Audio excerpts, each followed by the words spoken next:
खुदावंद के जिंदा कलाम में से गिनती की किताब और उसका 24वां बाब। जब बलाम ने देखा कि खुदावंद को यही मंजूर है कि इसराइल को बरकत दे, तो वो पहले की तरह शगुन देखने को इधर उधर ना गया, बल्कि बियाबान की तरफ अपना मुंह कर लिया।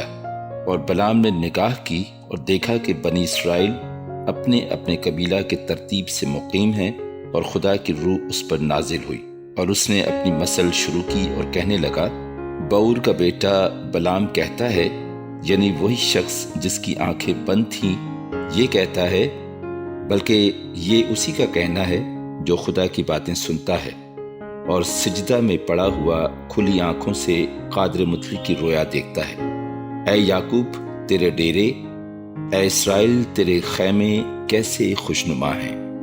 वो ऐसे फैले हुए हैं जैसे वादियां और दरिया के किनारे बाग और खुदाबंद के लगाए हुए ऊद के दरख्त और नदियों के किनारे देवदार के दरख्त।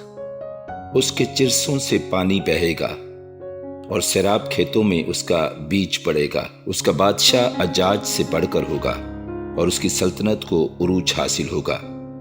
खुदा उसे मिस्र से निकाल कर लिए आ रहा है। उसमें जंगली सांड की सी ताकत है। वो उन कौमों को जो उसकी दुश्मन हैं चट कर जाएगा और उनकी हड्डियों को तोड़ डालेगा और उनको अपने तीरों से छेद छेद कर मारेगा। वो दुबक कर बैठा है, वो शेर की तरह बल्कि शेरनी की मानंद लेट गया है। अब कौन उसे छेड़े? जो तुझे बरकत दे वो मुबारक, और जो तुझ पर लानत करे वो मलाउन हो। तब बल्क को बलाम पर बड़ा तैश आया और वो अपने हाथ पीटने लगा। फिर उसने बलाम से कहा, मैंने तुझे बुलाया कि तू मेरे दुश्मनों पर लानत करे, लेकिन तूने तीनों बार उनको बरकत ही बरकत दी। सो अब तू अपने मुल्क को भाग जा। मैंने तो सोचा था कि तुझे आली मनसब पर मुमताज करूं, पर खुदावंद ने तुझे ऐसे एजाज से महरूम रखा। बलाम ने बल्क को जवाब दिया, क्या मैंने तेरे उन एलचियों से भी जिनको तूने मेरे पास भेजा था ये नहीं कह दिया था कि अगर बल्क अपना घर चांदी और सोने से भरकर मुझे दे तो भी मैं अपनी मर्जी से भला या बुरा करने की खातिर खुदावंद के हुक्म से तजावज़ नहीं कर सकता, बल्कि जो कुछ खुदावंद कहे मैं वही कहूँगा।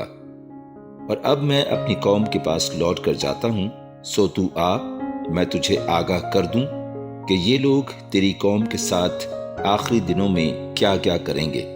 चुनाचा उसने अपनी मसल शुरू की और कहने लगा, बऊर का बेटा बलाम कहता है, यानी वही शख्स जिसकी आंखें बंद थीं, ये कहता है, बल्कि ये उसी का कहना है जो खुदा की बातें सुनता है और हक ताला का इरफान रखता है और सिजदा में पड़ा हुआ खुली आंखों से कादिर मुतलक की रोया देखता है। मैं उसे देखूंगा तो सही, पर अभी नहीं। वो मुझे नजर भी आएगा, पर नजदीक से नहीं। याकूब में से एक सितारा निकलेगा और इसराइल में से एक असा उठेगा और मोआब की नवाही को मार मार कर साफ कर देगा और सब हंगामा करने वालों को हलाक कर डालेगा।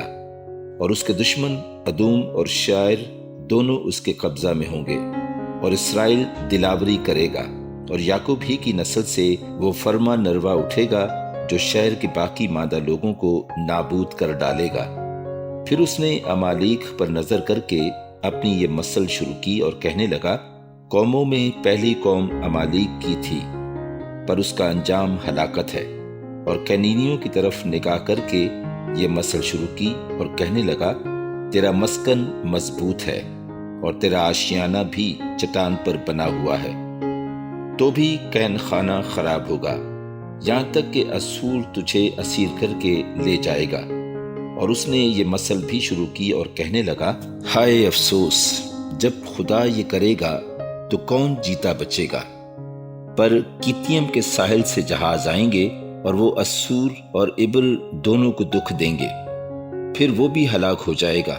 इसके बाद बलाम उठकर रवाना हुआ और अपने मुल्क को लौटा और बल्क ने भी अपनी राह ली। पाक कलाम के पढ़े और सुने जाने पर खुदावंद की खास बरकत हो। आमीन।